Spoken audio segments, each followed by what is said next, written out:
Hey everybody, and welcome back to another episode of the Consummate Athlete Podcast. I'm Molly Herford, author of 4 books all about cycling, writer about all things fitness related, and lover of most things fitness related. And I'm Peter Glassford. I'm a registered kinesiologist in Ontario.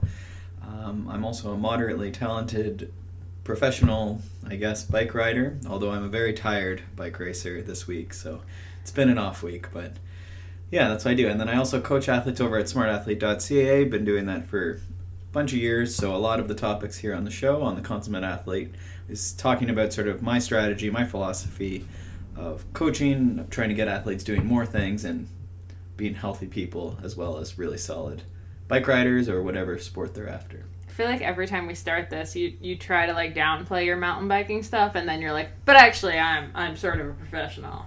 Moderate, but professional, but tired. Well, I think we're both pretty tired this week. We were going to record the intro yesterday, but someone got me sick with some kind of virus, so we've both had a bit of an off week. Sounds scandalous too. I feel like it always ends.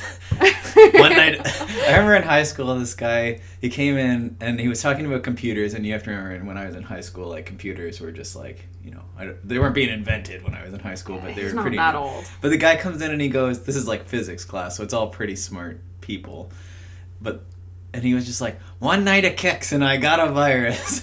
So that was all of high school. That's all we said to this guy. One night of kicks. Yeah, and that's what I always think about when people say virus now, even if it's just unrelated to those type of viruses. Wow, we did not have any nights of kicks because someone was pretty down for the count for the last few nights. For those of you new to the show, we are married. This is not super weird and risque. But anyway, both of us have had a bit of a cold. Peter probably picked up actually while he was going to throw one of your clients right under the bus here when he was in urgent care with one of his clients earlier this week after a bit of a disaster ride. I mean, looking at it, I think it's just I've been down training with training camps and stuff now for a few months, and I think I tend to think of myself as some sort of superhuman and forget that I need to take the same recovery and downtime that other people need to take, and that I'm always preaching, so I think it was a blessing in disguise. It was actually the same week last year, the same client actually had a spill and we ended up in a emergency room. So I think next year our learning is going to be to take an off week, or it's going to be to let me drive to the ER next time. Well, I think just everyone should just take the week off. We'll just plan a lot of touristy type things or beach days or something. Absolutely. Speaking of touristy things, we're going whale watching today, and I am so excited. It's also St. Patrick's. There was St. Patrick's Day, so... It's apparently St. Patrick's Day in Nova Scotia today, I believe. Ah, there you go. Yeah, my Google Calendar showed that up. It's perfect, another day to drink Guinness. I missed corned beef and cabbage this year, so... Maybe they don't do that there. I don't know. That's an assumption. Well, that's another episode altogether, We haven't talked to anyone from Nova Scotia. No, we haven't. We should probably find one. Anyway... other new things include a total... just segue right out of that. New updates include... I just did a huge revamp on my website, which was mollyherford.com, and mollyherford.com will still work, but now it's been sort of rebranded as theoutdooredit.com. I'm really excited about it. Talking a ton about different, outdoor adventure, travel, style, basically all the stuff that I was talking about, but a little bit more pointed and just a huge revamp. It looks a lot better, for one thing. And I think it's a lot easier to navigate. So please check it out. Let me know what you think. You can tweet or Instagram me at Molly J. Herford and just let me know what you think, or leave some, a comment somewhere on the site. So that was my big thing for the week that took over my life. It was a big week of work for you, for sure. The other thing that happened this week is actually our dear friend Charlotte was visiting. She brought her mountain bike. She's been doing the van life thing for a couple months, so we recorded a podcast with her I'm pretty stoked on. We'll have that in the next few weeks. But she and I also got to shred mountain bikes a bit and have some good girl time on the beach, but more importantly on the mountain bike. She is wicked good, super, super technically skilled, so it's always an adventure trying to keep up with her. She scares the crap out of me a lot of the time. Yeah, I took the ladies on a large backcountry adventure, and they hated me for probably 90 minutes of climbing up a large mountain. To be fair, I hated you more for the descent Yeah, Molly didn't like the subsequent descent. But it had Give me the climb. Many cliff exposures and cactuses. Yeah. Cacti. Yeah, I actually fell into one yesterday on the same one that I did by myself, and it still actually hurts, so I think the plant poisoned me. But anyway, today's podcast, though, is Bernard Condevaux, who is a cycling and sport physical therapist. He's worked with 3 Olympic teams. He's absolutely obsessed with all things cycling related, although he loves boxing too, which is one of my favorite things. He works with, baseball players, hockey players, just all different types of athletes, so we thought he'd be super fun to talk to about different acute and chronic issues that athletes have, what sort of goes from all, what injuries, I guess, you get across all sports. We talked about concussions, we talked about knee problems, we talked about my favorite PSA about saddle sores ever. If you ever want to know a good reason to get the heck out of your bike shorts after your ride and take care of saddle sores when they happen, listen to this podcast. Also check out saddlesorebook.com, but really, listen to him in this podcast. Yeah, he's got a good story. I think there's a lot of stories like his. Yes. You always mention the pro athletes who take their knee injury vacations, but it's there's actually little quote for marks surgery. around the knee injury. Yeah, so I mean, as much as it's a get out of your chamois as a preventative measure, it's also just don't keep riding and, modifying position and modifying saddles and modifying multiple pairs of bike shorts. Like at a certain point, you got a saddle sore and you should go really get it looked at. And it may not be a quick journey or a quick fix, but it's easier if you turn back. Yeah. Turn back now versus turn back in 3 years. Exactly. But yeah, tons of really good, interesting information in this one. Yeah, he's a very well-spoken man. It was really cool to have him on. Really good stories, too. So Yeah. even if you don't have any, niggling injuries or anything, you're going to want to listen to this one because it does have a ton of really interesting kind of insider info stories about working with the pros and working with, the regular folks like us. So, yeah, we hope you enjoy this interview. This podcast is supported by Health IQ, a life insurance company that celebrates the health conscious, including cyclists and other endurance athletes. They're awesome because they take into account differences between endurance athletes and, people who aren't endurance athletes. So instead of measuring just BMI, they actually check the waist to hip ratio, which can help, trackies and sprinters and those of us with more muscular builds. Yeah, they take into account, if you have a low resting heart rate or something, they look at that as a good thing. They also take into account if you have a good diet. So they're looking at all these different elements that are sort of associated with a healthy, active lifestyle or a consummate athlete lifestyle. Oh, I like that. And they have forgiveness for family history issues, which can be, super important for those of us who are leading a really healthy lifestyle, but maybe have some family members who haven't led particularly healthy lifestyles in the past. Anyway, to find out more, you can visit healthiq.com/consummateathlete to learn more and get a free quote. You can check out their life insurance FAQ page on the site as well to get your questions answered. It's really great for us if you go to the Consummate Athlete one. Again, it's healthiq.com/consummateathlete, and it can be really good for you as well.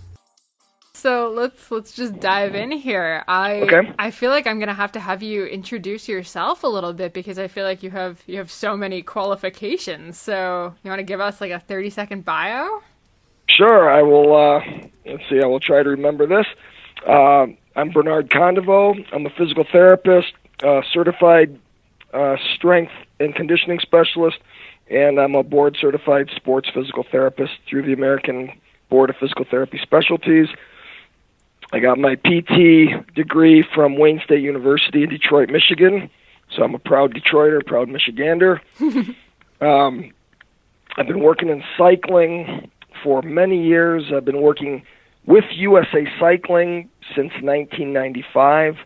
I have been to every mountain bike world championship since 1993 when I worked with New Zealand. I worked with France. My family's French. I was actually drafted by the French Army. So I worked with France in 1994. And when you work with France, they're kind of like the Yankees. So that opened the door to USA Cycling when you work with the big boys. And the big girls. They were very tough. Mm-hmm. And And then from there, I have done 3 Olympic Games, 4 Pan Am Games, multiple Pan Am Championships. I've done some cyclocross worlds. I've done Tour California a few times with the various incarnations of Quick Step.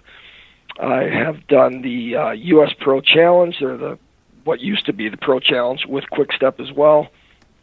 I've helped out Rally Cycling back when they were Optum, and I've worked with various cyclists throughout the years just to had things just through the connections.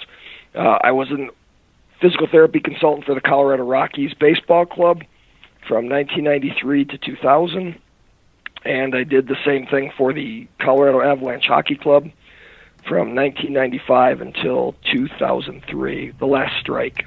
Holy moly. Yeah, so a little bit.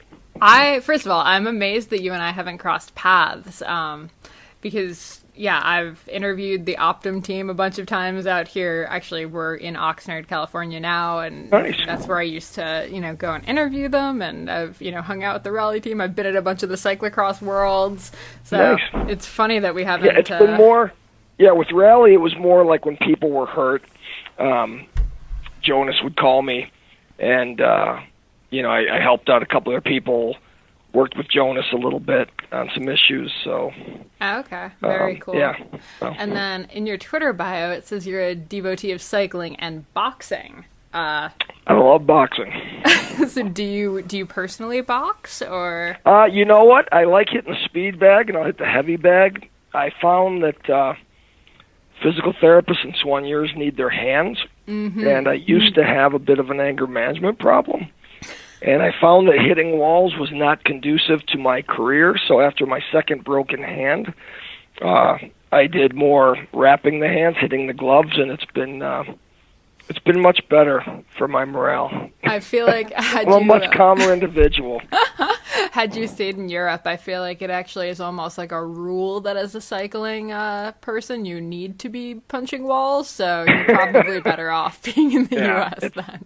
Yeah, it's one of those things that, I'm right-handed, I need this right hand. When the second time I did it, I went to the hospital, and they x-rayed it, and they're like, hey, you have to wait for a radiologist. I said, I'm going home. It's a broken 4th and 5th metacarpal.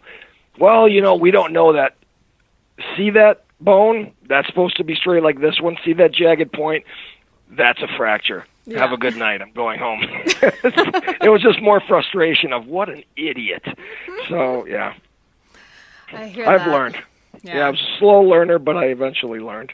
Yep. I used to take some ultimate fighting training for a bit, or mixed martial arts stuff, and then I quit because I realized everyone around me had broken noses, and I'm a major fan of my nose, so I was out. Yep, I have very much a French nose. As strange as it sounds, when I'm in France, people say I look French. So yeah, my nose is definitely an easy target, so I try to protect that. So I like hitting things that don't necessarily hit back. Yep. I love it. So in working with all of these different athletes, did you notice if any one sport kind of tended to have the most, chronic injuries, or is it just kind of every sport? Different types.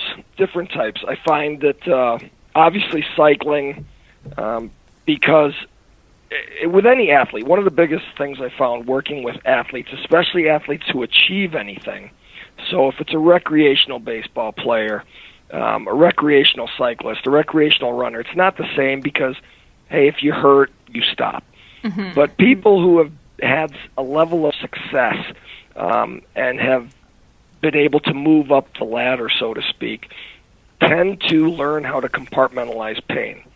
So to train hard, if you're going to train on hills or do intervals, or if you're doing strength training in the off season for baseball or some of the hockey workouts that we would put people through, it's a challenge, and you're going to go into some level of discomfort. And in cycling, they always talk about, you have to learn how to suffer. So you learn to just say, okay, this comes with the territory, and you'll work through the pain. So I find that at the higher level, almost any sport has some kind of a chronic injury, and it's just going to be a difference on which sport and which injury. I mean, with With baseball, it's going to be more rotator cuff tendonitis. And normally when they finally come in for the shoulder, it may be the labrum's gone because the cuff's been so fatigued and the mechanics have altered, and now they've increased the damage. I mean, everybody knows about tennis elbow with tennis players. Runners will get, chronic Achilles tendonitis or hamstring tendonitis or jumper's knee. And with cyclists, I get a lot of back pain. I'll get a lot of hip pain. Occasionally Achilles, not as much. A lot of it is sometimes a factor of bike fit, but they will put up to a certain level, and then when it's like, okay, now I can't do this anymore, that's the cue to come in, versus, well, when you've been struggling to get through the session, that is probably a cue that you need some attention. Yeah, that was actually something I was going to ask next, is as a physical therapist, when do you wish people would start coming to you?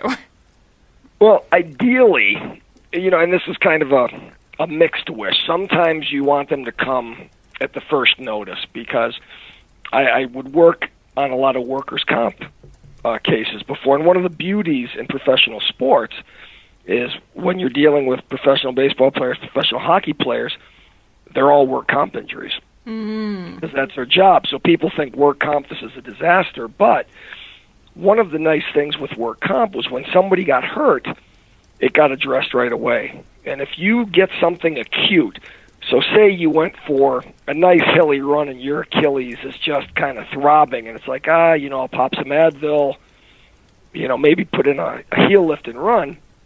Now you're going to build up on it. If I got it that first day, we can really knock it down and say, okay, this may hold you back for, just to throw out a number, for 3 days to maybe a week or so, versus by the time you finally decide I can't deal with this anymore, now we're looking at a longer time frame out of sport. So ideally, the sooner the better, but by the same token, I don't want anybody going, ooh, I felt a twitch, I better come in, because then they're never going to get anywhere. So my general rule of thumb is, if you have pain that either is lasting into the next day, so say you did some training and you're still sore the next day, and it's not, the DOMS type soreness, delayed onset muscle soreness.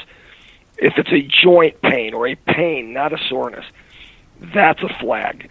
If you're getting to the point to where, okay, I could train for 4 hours and I was fine, now, I'm struggling to get through 3 hours, and then it's getting to where it's getting shorter and shorter before the pain forces you to either stop or modify how you're training, that's a sign that this needs to be taken care of, because it's altering your function.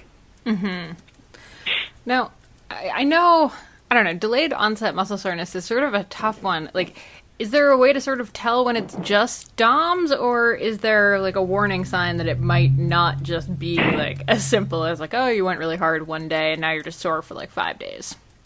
Well, I mean, and that's a very good question, because sometimes, for example, one of the things that we were seeing a fair amount in CrossFit, and it just happened up at the University of Oregon with some of the football players, was rhabdomyolysis. Right. Which is, you've gone well beyond DOMS on that one. But in general, it's if you've done a lot of eccentric loading. So say you did a lot of downhill running, and the muscles that you would expect to be sore are like the quadriceps, maybe your anterior tib, things like that where you've done a lot of negative work, a lot of deceleration. You're normally going to have the DOMS, or if you've done, it's your first time doing hill repeats or something like that where you've changed the workout level and you can say, okay, I raised the intensity. DOMS should typically clear within 2 days. You may still have some soreness, but it's definitely backed off. If it's not backing off within 2 days, you've probably gone beyond that. Okay.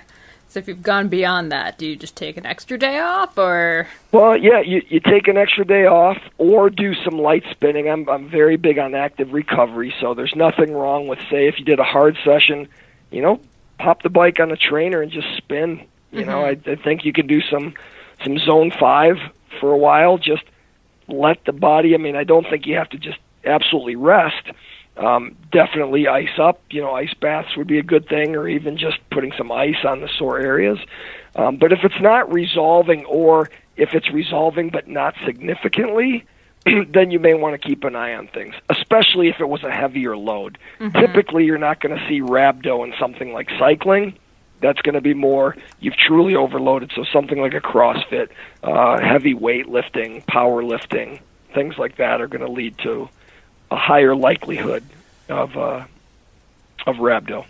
It was originally in like football players going to team camp and just getting drilled into the ground, I think, was where originally before CrossFit came along, that was sort of the major, most of the incidents. Yeah, and that's absolutely, and that's what happened up at Oregon. Is they had they had new coach, and I don't know if the strength coach is new, but they had some of the players hadn't really worked out in 3 months since the season ended. And it was one of those, you keep going until this is perfect, and some guys got it done quick, and other guys were out there doing push-ups for like an hour. Oh, geez. And I think they had 3 or 4 cases of rhabdo, which is just inexcusable at the collegiate level. Well, at any level for that matter, but really at that point, everyone should be, at the very least, certified strength conditioning specialist, or some kind of certification or degree where you know better than that. Yeah, absolutely. So I think the worst medical advice that I have ever gotten in my life was when I basically had DOMS just all of the time, but I didn't know what that was and didn't really believe in days off because I was young and stupid. One doctor told me to just start taking ibuprofen every time I exercised. Yep. That's very common. You see that with runners a lot.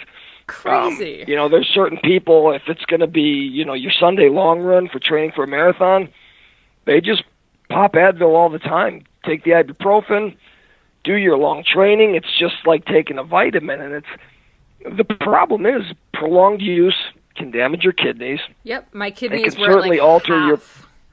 Like when mine finally got tested a few months, like probably 6 months after that, they were functioning at like half function. Yeah, and the other thing is, sometimes it's going to mask your sensation. And although it's truly some people get pain benefits from it. And, pain is really your body telling you, okay, time to pull the brakes on this. And it's, I always tell people, you don't have to fear pain, but you have to respect pain. I love that. Soreness is okay, but pain is your body saying, okay, a little too far, back off. And I tell people, if we're doing this resistance, this is what I want you to feel. If it becomes pain, and the simple definition of pain is, I can tell it's just not right. I can say, my gut is, this is too much, and this really hurts.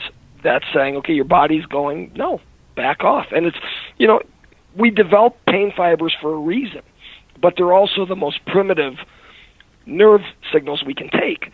So you can do things to override it. You can put compression stockings, you can put TENS units, you can put balms, you can put pressure, and your body will perceive that instead of the pain. But pain serves a functional purpose.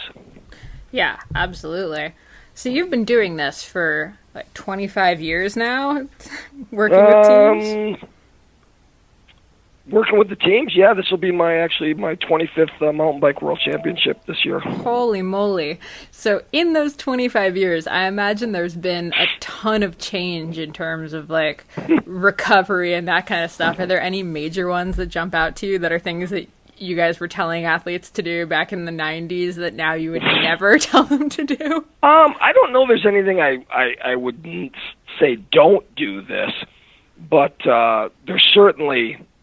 we didn't have Normatec or, the compression stockings. Other than for post-op people, but the pneumatic ones, that you put on and they pump the fluid. We didn't have stuff like that. We had basic stim, we had ultrasound, which we really don't use much anymore. It was basically massage, elevate your legs. Now people are doing ice baths. Certain things come in and out of vogue. Ice baths aren't really new, but they'd gone away for a while. They've come back. Now you can have, cryo chambers with the nitrogen to get a quick freeze. I mean, we don't use them with cycling because very few people have that kind of currency. Mm-hmm.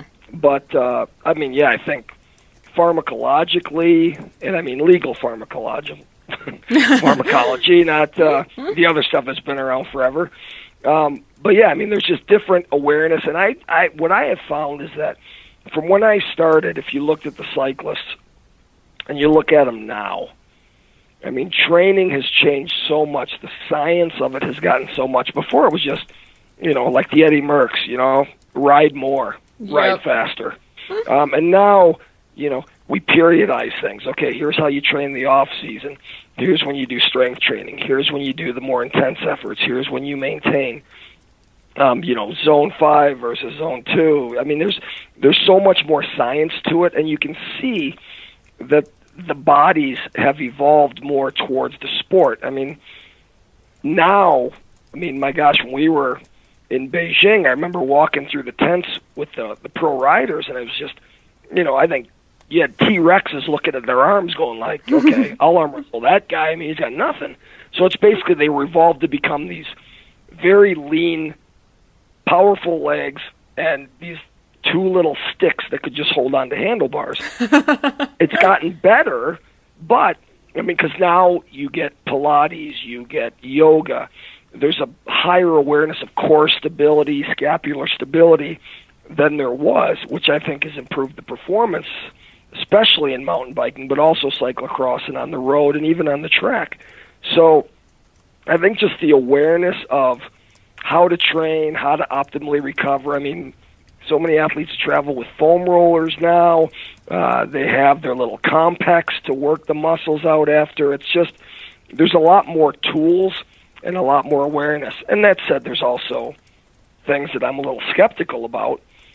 But, there's just a lot more out there. So I don't think there was never, it's never like we said, put these leeches on your legs and drink this bicarbonate and you'll be good. But it's been a little bit more evolved on, the athlete's awareness, both on preparation and recovery. I think that's been the biggest thing is they come in knowing so much more now. Mm-hmm. I'm actually now just thinking, like, with all of like the really kooky health and wellness stuff now, I'm gonna say next year might be the year leeches come in style for recovery stuff. Believe it or not, leeches do get used on occasion for wound healing. There are some places that will actually use leeches because their saliva can help heal the wound. I mean, it was funny. It's one of those that,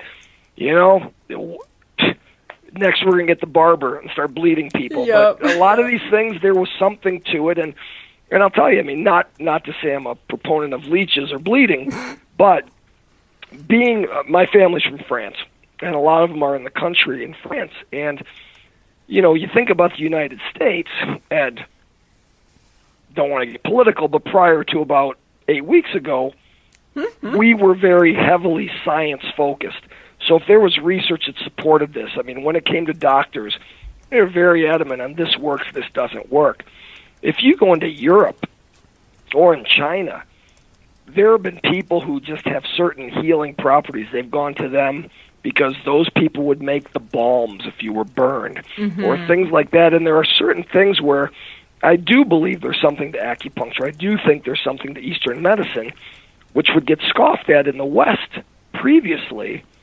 But just because we can't always explain it, the body's pretty complex. Now, I've had people who tried to tell me remember those performance bands with the holograms on them? Oh, yeah. Those were all the rage, and they made a ton of money.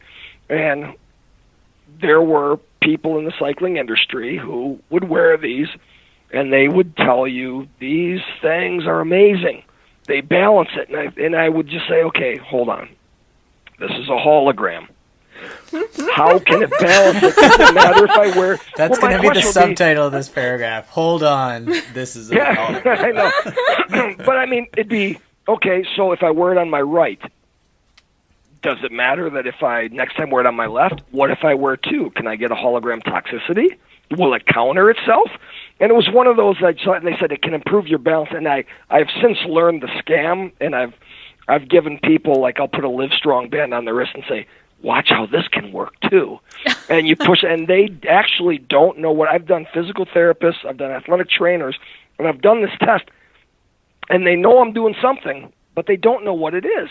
Now, if I sell it rather than I'm obviously yanking your chain, if I felt like this is the trick, because a lot of athletes are not particularly smart. When I was going to school, when I went to school, I worked in a gym for a while back in Michigan. And with a lot of bodybuilders, and God love bodybuilders, I'm not insulting bodybuilders in any way. But if you told them that if they, ate 4 ounces of sawdust a day and they would get bigger muscle growth, they'll eat 4 ounces of sawdust a day. They would eat so much protein, and I would sit there and go, okay, you can use 1.8 kilograms for body weight. Here's how the way it works. No. You got to have the protein to rebuild. And I know nutrition's gone a long way, but they would eat protein. They take amino acid capsules, and I would just think, that's really expensive pee you've got right now, because that's all you're doing is peeing this stuff out. Mm-hmm. But they believe it, so they'll take it. And there's been other things like that. Just, I'll take this and it's magic. Yeah. I just don't believe in magic. So true, but I do believe in the placebo effect.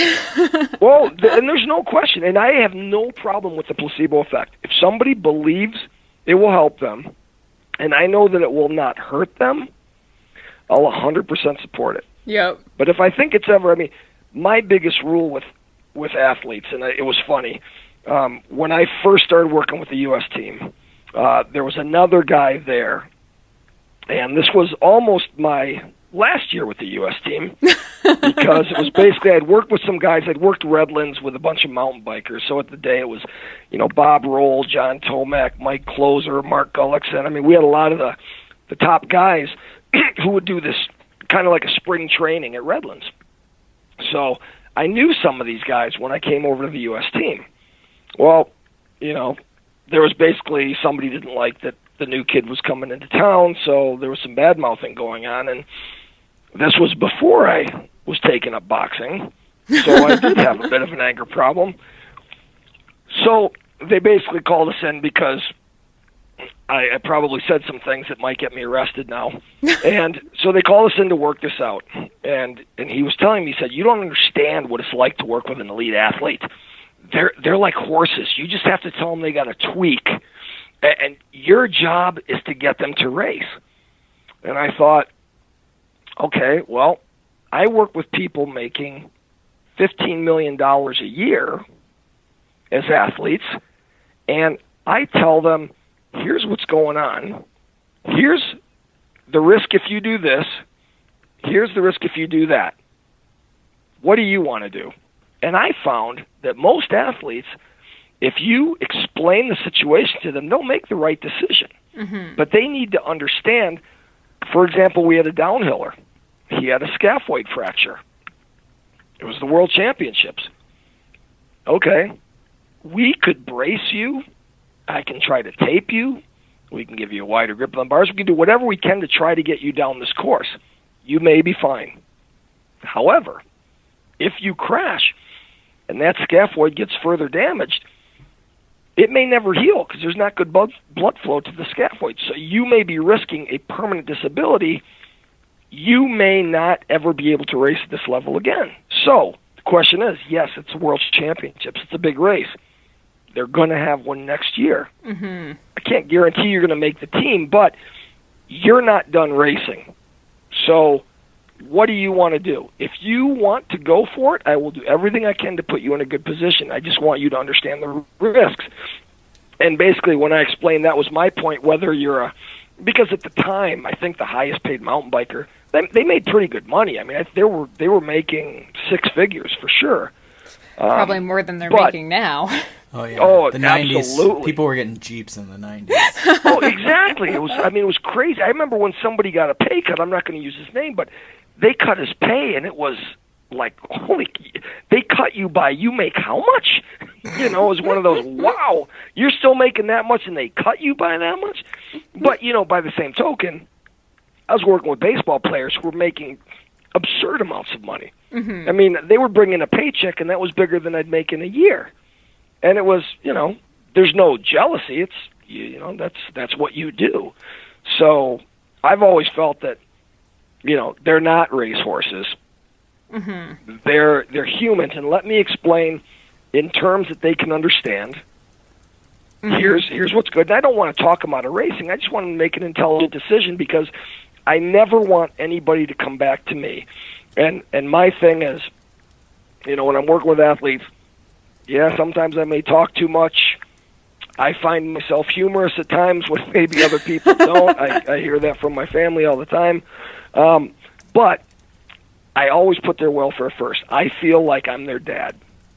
My job is to put them in a position for them to succeed, but I will never, ever do anything that could potentially harm them. So I want them to be, if it's a junior, I'm going to be different than if it's an elite, because I will still give them the advice, but I'm going to be a little bit more forceful, I think, on the junior, saying, here's why you don't. And if it's ever a situation where I think they should not be out there, I will go to the team leadership and say, you know what, they should not be out there. And in fact, when I worked with France in 1994, which is, don't even tell me if you didn't go to high school yet, because I don't want to know. I won't. Yeah. But in 1994, top French downhiller had run into a pole in Vail, and he wanted to race because it was the World Championships, and he had a good shot at gold medal. And I went to the doctor, and I went to team director. I said, no, he can't race. And this was before concussions were all the rage like they are now. But I said, there's no way. He can't race safely, and they pulled him. He was not happy about it, but I could not, with a clear conscience, say, boy, he's really adamant, he's a great racer. Even if he had done well, the risk if he didn't do well was so high that that's just not that's not something I'm ever going to do. So maybe people won't like it sometimes, but again, I feel like my role in that is to be not their conscience, but like a parent saying, I want what's the best for you. If they do well, I'll tell you, when they get good results, I'll never take any credit for it, but man, I like to bask in their glory. I love to see the success they have, because that makes me feel good. I love seeing them do well. Bernard, I'm wondering, you mentioned concussions. I'm wondering, what's your take, what have you seen as far as research and in the field and stuff? You're in some pretty high force or sports that are prone to big collisions. And my wheelhouse, I guess, is mostly in mountain biking, cross country, and I've seen a ton of concussions, especially in, I would say, younger females, so under 22, the 15 to 22 range, but also in some, it's not only females for sure, but that's, my bias is that it seems to be mostly in that age group, which might be just, again, the segment I work with, but I'm wondering what you're seeing in sort of all the sports you're working with. I'm going to also say I think it's because females are smart enough to report symptoms, whereas there's a lot of young men who are just barreling through. There's some truth to that. I do believe there's some truth to that. I mean, there's a reason that more men die of heart attacks than women, because they always think it's something else. My father had a heart attack, and he was telling me, it's pumpkin pie, I've got indigestion, leave me the F alone. And with a French accent, mind you. And I was like, Dad, you've got symptoms down your left arm. You've got chest pain. You're short. This is a classic heart attack. Leave me alone. If I'm still feeling it in the morning, we'll go. And being French, he was also cheap. And I said, either you come with me to the hospital or we call an ambulance. Ambulances are really expensive, but it's one or the other. Went to the hospital. He had like 5% of his heart working. Oh, but he would have been, he was, again, playing tennis, riding his bike all the time, swimming all the time. He was contented to say, hey, I'm fine. So that's an offshoot. Men are not the smarter race. Part of the species. Yeah, but I've got nothing but girls in my house other than me and the dog, so I'll have no argument. But no, going back to the question, I think with the concussions are strange because the same force that might give me a concussion might not give you a concussion. And determining, back in the day when, hey, you got your bell rung, things like that, you can get some trauma to the brain. Technically, any kind of trauma to the brain of a certain magnitude is going to cause a concussion. Whether it is truly symptomatic can be debatable. But the problem is that it doesn't have to be a contact. It can be a really fast rotation. It can be a fast acceleration.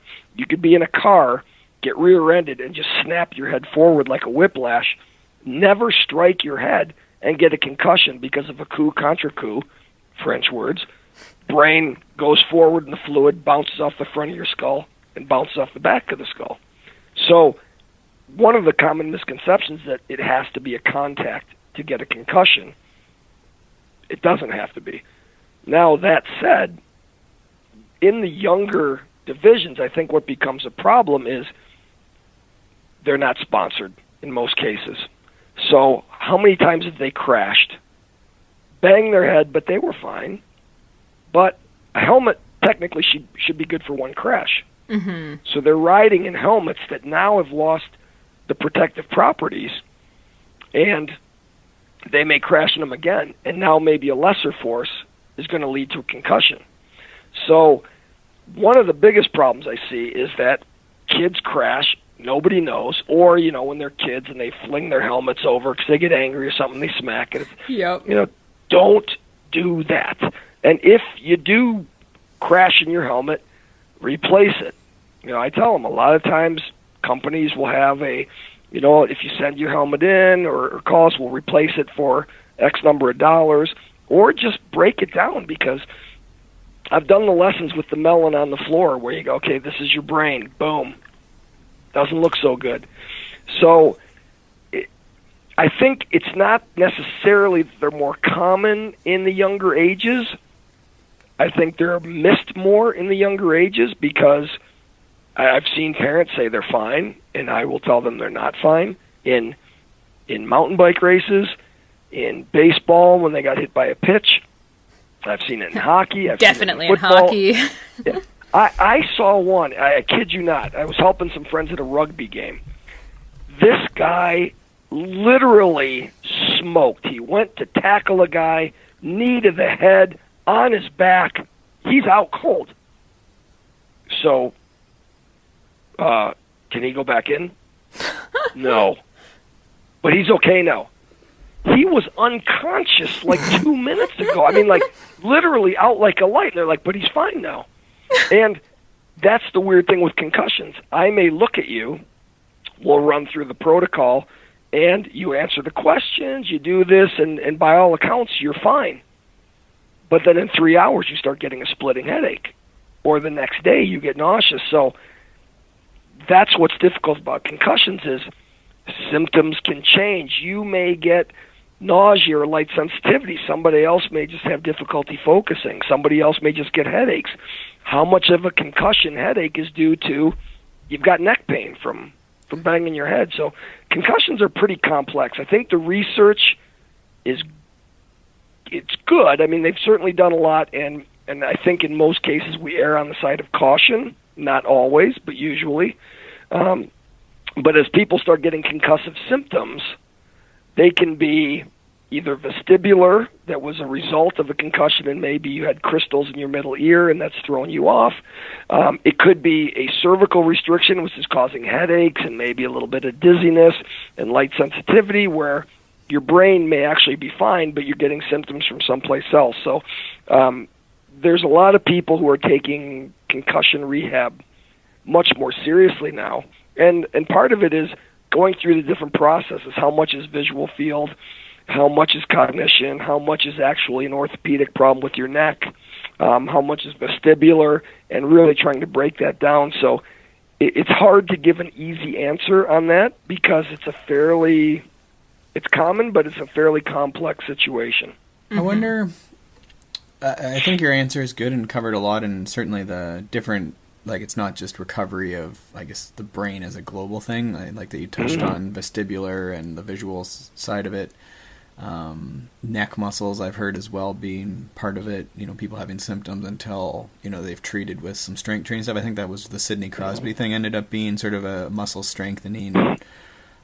Supposedly, although with Sidney, if you watch when he got his concussion, he probably got it a little bit before the one that they recognized. So he was, by a lot of accounts, he was a second impact syndrome. Well, and third which and is fourth, worse. I think, right? I think he got it a few times. Yeah, but I mean, in that game in particular, right, he got drilled, and then he got drilled again. And one of the things that happens when you get a concussion, a true concussion, the potassium cycle in your brain just gets accelerated. So basically, there's a bunch of potassium that gets released, and the channels aren't functioning right. So if you put somebody out at risk and they get hit again, the brain is already in a very vulnerable position, and it can't recover. So it's been traumatized. It's an incredibly vulnerable state. Now you put in a trauma, and it can't adequately respond, and it becomes a big cascade, which is why second impact syndrome is such a big to-do, and why they're so big on trying to have independent spotters in the NHL who can look and say, take that guy off the ice. He's looking bad. Is it a perfect system? No. I mean, if anybody watched the Patriots when they beat the Seahawks, I think most people would accept that, who was it, Edelman, probably had a concussion. I mean, he was definitely looking loopy by all means, and they left him in the game. So, I do think that there's a human error factor, but true independent spotters, I think, have been a huge plus to a lot of the professional sports, because it takes out any of the bias on, we need this guy in the game, or, hey, this game's tight, we can't afford it, this is one game from the Super Bowl, whatever. A true independent spotter can look and say, at least take him off and check him out.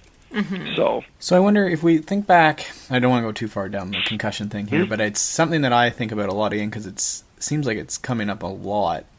And I think Molly and I can both name probably 5 to 10 people pretty quickly here who are dealing with post-concussion, symptoms that are going between 6 months, 2 years even. And we'd be hard-pressed to name someone that we know that hasn't had at least one concussion. Well, sure. But what I'm more not concerned about, but I guess curious in some ways, is, back in the good old days, I call this the good old dame theory, is you'll hear the good old boys say, like, oh, that never used to be that way. You used to get hit on the head. Everyone was getting Jeeps in the mountain bike days like we were talking about. And I just don't remember. I don't know if it was because I was young and self-centered, or, versus now I have some, coaching clients and they're older, and, and I'm working with more younger athletes and stuff too. Maybe I'm just more aware of it, but it seemed to me like back then there wasn't this prolonged, like, obvious, like someone's mother is, bedridden for 2 years because of a car accident or a cycling accident. I actually think it was there. We just didn't have the awareness of what to call it. So, for example, in football, somebody gets post-concussive syndrome, he's just not on the team anymore. He got headaches, he can't practice. Next. And they didn't go like, wow, he banged his head, he had a concussion. Nobody cared. You could either play or you couldn't. So I think maybe if you look back, somebody who had an injury, a potential concussion, and then maybe the results weren't as good, or they couldn't train as well, and they basically just drifted away from the sport. I think it was more people went away, and we focused on who was still there, then it didn't happen, because I'm 100% certain it happened, but I will plead ignorance as well. I didn't know. It could just be like, you know what, wuss. He never bounced back. I mean, it was different. I mean, back then, hey, drinking water was a sign of weakness, in a hot practice. So we're certainly much smarter than that. But I do think it happened. We just didn't know how to label it. So, I mean, there's been people who, who knows, maybe they got into medications because they could never recover it. And then it was just like, that person just, they're a drunk or whatever. I just don't think we knew what to classify it. Mm-hmm. Yeah, that makes sense. All right, we had a couple of questions from a couple cyclists that wanted to get some expert advice. So hopefully you can help some of them out. I'll see if I can track anybody down here. Yeah. Somebody help! I need an expert. Yeah, I know. Experts. So one woman was asking. She says she feels like a bobblehead when she's on the bike. She ends up with a really sore and tired neck while riding if she's off road or doing long rides. And I have to say, I have been feeling sort of the same way, like tight upper back. So any recommendations or suggestions there? Absolutely. Yes. I think, and I will tell you how I'm not going to say I discovered this, but how I figured it out. We were doing a class on TMJ, temporomandibular, so basically the jaw pain. And one of the tests they wanted us to do was you lay on a table, a treatment table, massage table. You could do it off your bed. So just so your shoulders are supported, but your neck is not, and your head is not. You want to tuck your chin and hold your head level. And you should be able to do that for 2 minutes. Well, I was with a bunch of people, and I would, not being arrogant, but I was considered probably one of the most athletic amongst the group. Mm-hmm. And within 15 seconds, I cannot hold my head. It's like I'm in an earthquake. And they're like, stop messing around. I'm like, I cannot hold my head. And they're just like, seriously? And I said, unbelievably, I can't hold it. And it's the longus colli, so it's your deep neck flexor. It runs, basically, it's a deep muscle. It'll help flex or tuck your chin, and it runs along the front of your neck, basically on either side of the Adam's apple. So why is that relevant? Well, because you're thinking, what gets sore? The extensors in the back of your neck, right? Mm-hmm. These are kind of like a guy wire, is the way I like to describe it. So if you picture your head is a bowling ball on a little stick, okay? And it's a flimsy stick, so it's bamboo, it can flex. So now I'm sitting on a bike, and my head is at a 45-degree angle, say, and I've got these two little wires trying to hold this head back as the bamboo starts to sag under the pressure. Wouldn't it be good to have two things on the other side as a counterforce to straighten that bamboo out? That's what the longus colli is. It is a deep flexor, and it actually is a counterbalance to your neck extensors. And what I have found is when people get weak, they start extending their ride, those muscles are weak, and you basically sag. And in most positions, when you're riding, your arms are down in the drops or on the bars, and your head is cranked up looking forward. So your head's already extended. By strengthening the longus colli, you will find a dramatic difference in the amount of neck pain you get, the fatigue at the base of your neck when it just feels like you can't hold your head up.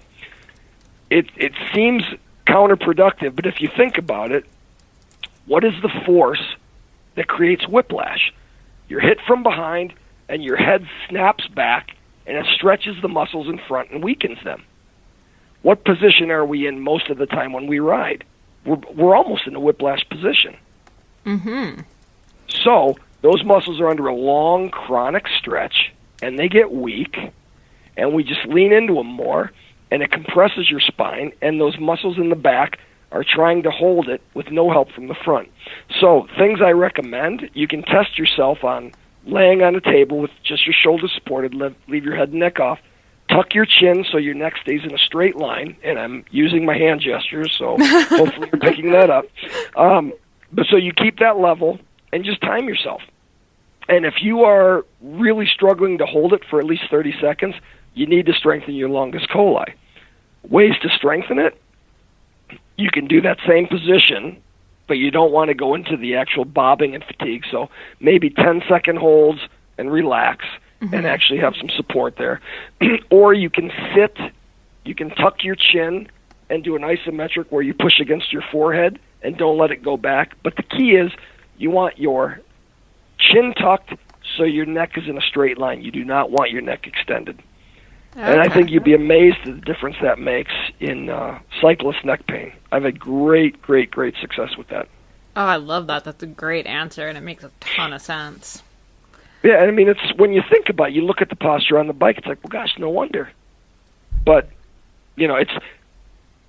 I think intuitively you would think it's the muscles in the back because that's what's supporting. But they get really sore because they're doing everything, and they need the help. So I think you'll find that would be a huge help for that.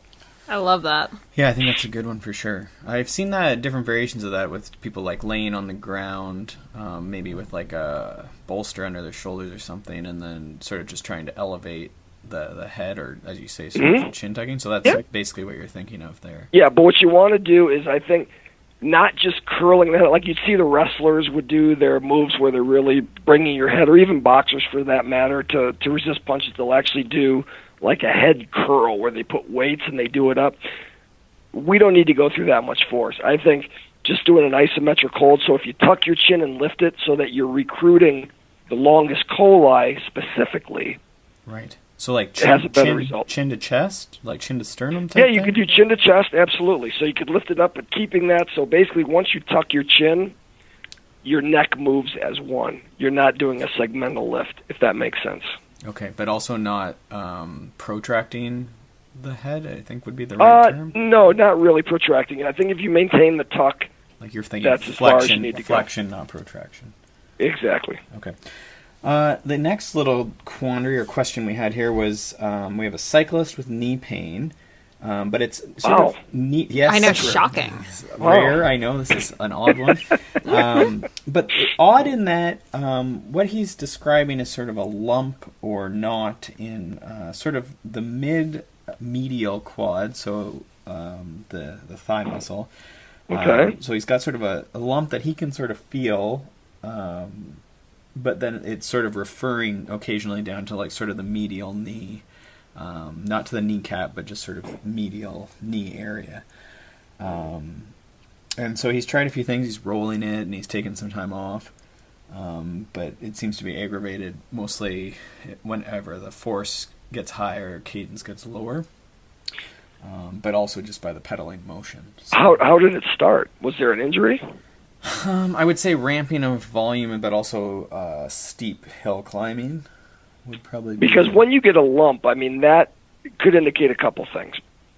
You could either have like a major, for lack of a better term, like a trigger point, where you get an accumulation of waste and you get like a knot in the muscle. And with trigger points, if you put a pressure on that, while it helps it break up initially, it'll recreate that pain.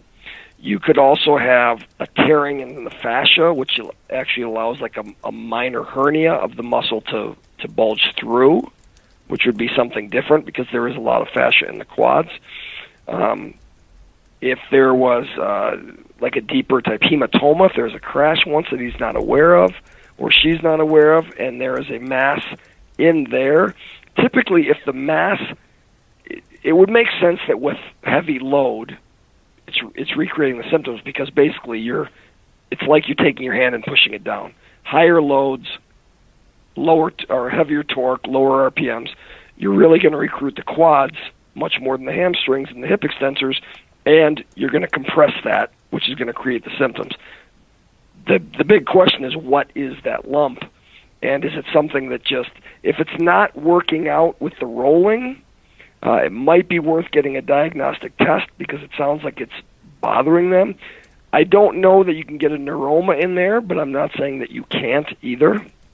Right. So I would really just, not knowing the exact mechanism, I mean, if I could look at it, I might get a better guess, but to see what is that lump, because that's telling me there's actually something happening in the muscle. And, before we go into my story, just to give you a case of why, if something isn't really usual, I like to get it cleared out. I had a patient once, speaking of whiplash, got in a car accident. Pretty straightforward, nothing major. Had this neck pain, not unusual. I evaluated him, saw a couple things, treated them, came back for a second visit. He was exactly the same. He wasn't better, he wasn't worse. Now, normally if I treat you, I'm not even bothered if you're worse because it means I did have an impact on the tissue or the joint, maybe just did too much or did the wrong thing. He was exactly the same. So I said, well, that's weird. there's a couple other things. Let's work on these, see what it does. And the things that I'd worked on were better. So when I looked at them again, they were gone. They were clear. Treated 2 other things. Comes in the next time, he's exactly the same. He's not better, not worse, and does not change 1 iota. And I thought, okay, this is strange. I said, okay, I'm going to do one other thing. If you don't feel any different tomorrow, call me. Calls me tomorrow. He's like, it's exactly the same. I said, you know what? Something's not right. I don't know what it is, but this is not physiological. So, physiological, if I punch you in the thigh and the next day you're like, man, my thigh hurts. Okay, that makes sense. But if you just woke up and you had that kind of thigh pain with no trauma and it lasted for a week, something's strange. I sent him to his doctor. They did a scan, and he had a tumor in his spine. Cool. I did not know it. He's like, how did you know I had a tumor? I had no idea you had a tumor. I just knew this wasn't muscular and this wasn't joint. And that's what I treat. So something was not right. So if something seems out of the ordinary, hopefully it's nothing. And I'm not trying to scare people. But when it doesn't follow a good pattern, it's not a bad idea to get it cleared out. Mm-hmm. Absolutely. And that actually... Well, I just wanted to follow up. I think that's awesome advice. I would just, more personal, actually. If it was a tearing of the fascia, where would that... Like, could you do that, like, really straining going up a climb or with strength training? Or if you overload... Usually? Yeah, I mean, you could do that. It could be a forceful... a lot of times it's going to be a trauma like an impact, but right. I've seen where people have overloaded and they've popped something. I mean, you're getting... Some people's fascia is tighter than others. Some people, I mean, there's different tissue qualities of different people. And if you pushed hard enough, I wouldn't say this would be a common thing, but could there be a structural weakness possibly from a prior injury or something that made just a little bit of a structural weakness? And when you're doing, hard efforts on a hill, you're really pumping your quads, it's just like a weak piece in tissue and it starts to pop through. I mean, certainly possible. I'm not saying it would be common. Right. But you don't know, was there ever a trauma in the past 2 or 3 years? I mean, he's definitely crashed a bunch. So. Yeah, and you never know. And it's hypothetical, but you just don't know. I mean, I've seen weird things that you just go, how in the world could you present like this? And I've seen people with just like knobs in their shin, and it's a soft tissue where they've had a fascia that looks like a ping pong ball just sticking out, and it doesn't bother them, but under load, it just pops right up. And when they relax and everything calms down, it's gone. So it may not be that, but if it was truly just like a trigger point or just a knot in the tissue, rolling it will usually break that up, and he would see a significant improvement at some point. If it's not improving with fairly conservative treatment, it's not a bad idea just to have somebody say, you know what, it's no big deal, do this, and that's fine. But I think one of the mistakes is to sometimes go, it's not that big a deal, as Molly is aware with me. Absolutely. Sometimes you're like, it's not that big a deal, and then you turn out, well, son of a bitch, that was a big deal. Mm-hmm. So, you know, better safe than sorry in a case. If it's not I've seen this a million times, do A, B, C, and then D will happen. If you keep doing A, B, C, and D doesn't happen, okay, either get it diagnosed properly so we know what we should do for it, figure out what it is. Yeah, absolutely. And that sort of leads to my last thing, which was going to be, I want to go into the PSA, I suppose, about saddle sores. Mm-hmm. So if you can kind of share that story that we've talked about before, I think it's just so important to so many cyclists out there. Yeah, and I mean, and it's one of those, I mean, every cyclist, I would imagine every cyclist at some point in their life gets a saddle sore. Yes, absolutely. And certainly, I'm no different. Normally it'd be one of those, you know what, maybe I should have gotten out of the chamois a little sooner. I mean, you never know what. Or, maybe you got an ingrown hair. Who the heck knows? But I'd been actually riding quite a lot. I was actually getting ready to race the Iceman, and I had a couple people give me some ideas on training. So I was training like a banshee. I mean, I'd say my lowest training week, in addition to working, was probably 10 hours a week. Typically 13 hours a week. So I was 10 to 13 and working, over 40 hours a week. So I felt I was lean, I was fit, feeling good. And I had a saddle sore that basically had been going on for, I don't even know. It honestly probably 2 to 3 years. And it was just an annoyance, And in the off season, it wasn't a big deal, and it would go down, and then it would kind of get worse when you rode a lot. But it finally got to the point where, I did that race, and in the spring I started riding again. I was like, it's getting to the point, like, it itches at night. Mm-hmm. I try to ride, and, I just feel like now I'm adjusting my position on the saddle, because it's not comfortable. Mm-hmm. It's just gotten too big. I don't like this anymore. So it was finally, all right, I'll get this, the saddle sore cut out, whatever. I'll be down for a couple weeks. So I went to my doctor. He gave me some steroid cream. I put it on. That helped the itch, didn't help the size. I went back in, I think 3 weeks or a month. He looked, and he's like, well, what do you think? Do you want more cream? I said, I think I just need it removed because it's really not changing. It's like great that it doesn't itch, but I don't want to have to use cream all the time. Mm-hmm. So he recommends me to go see this colorectal guy, and I go there, and he's a super nice guy, funny guy. This was right before the Tour California in 2012. So I go in there, and he sees it, and he's like, okay, I can just cut it out right now. And it's like, oh, okay. Great. Didn't realize it was going to be an office thing. And being stupid enough to have this for 3 years, I said, is it going to hurt? So he took a syringe, and he poked me there, and I was like, ouch! He's like, did that hurt? I'm like, yeah. He goes, well, of course it's going to hurt. It's your crotch. What are you thinking? I was like, okay, I'm stupid. So we, prep on the table. He cuts it out. I said, okay, we'll send it to the lab. Why don't you come back on Monday? And I said, okay, because I'm flying out Tuesday to go to California. He goes, all right. So I come in with my wife, tags along on Monday. And I said, he's like, yeah, I'm glad you came in today. I was like, okay, whatever. It just seems it's healing fine. I feel good. And he's like, well, your test came back funny. And it was just one of those, like, you had a weird feeling like, how would it come back funny? But, he did poke me with a needle, so I don't know. And he says it's come back as cancer. Jeez. And I just thought, yeah, no. I said, well, being super smart, I said, well, it's probably because I had a saddle sore for this long, and I just beat the tissue so much that it looks like that. And he said, no, it's cancer. And I said, well, couldn't you, if you traumatize tissue long enough, it can morph into a different type of tissue. And he said, yes, that's very true, but it would not morph into this type of tissue. This is adenocarcinoma. This is a type of cancer that will come from, say, the colon, from the rectum, something. It's an internal tissue that it's going to come from. Mm-hmm. And having my older sister had died from colon cancer, so, obviously my wife looks like she saw a ghost.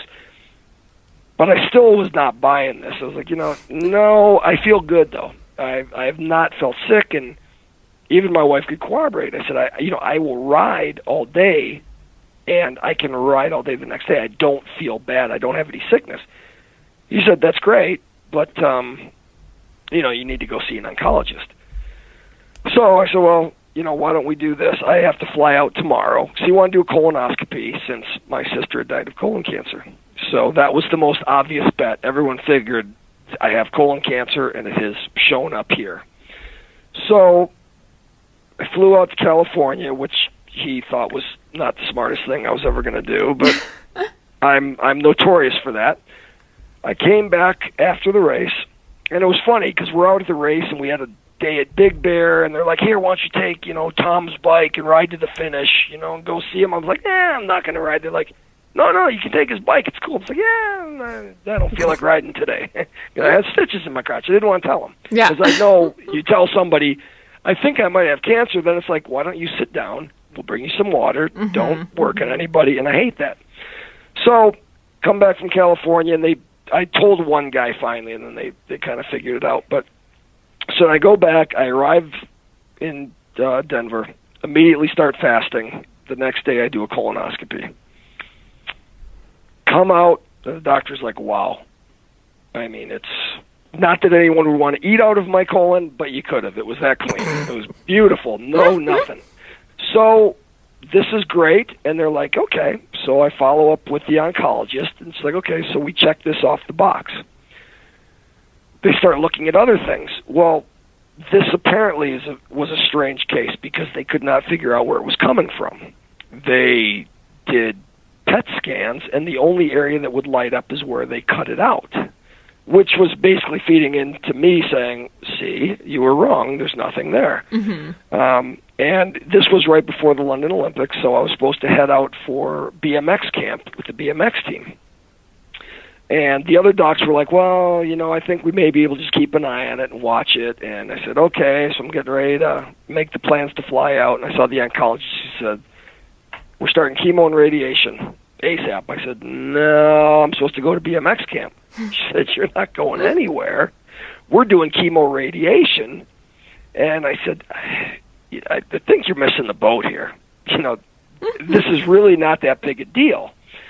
And she said, so when you have this spread and you get really sick, do you want to tell your kids that, you went to this bike race, but that's why you're going to die? And I was like, okay.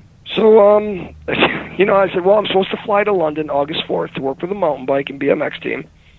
So she's like, well, if we did that, we'd have to start chemo Monday. I said, well, then let's start chemo Monday. So I went in, they put the implant in, they did the PICC line and everything.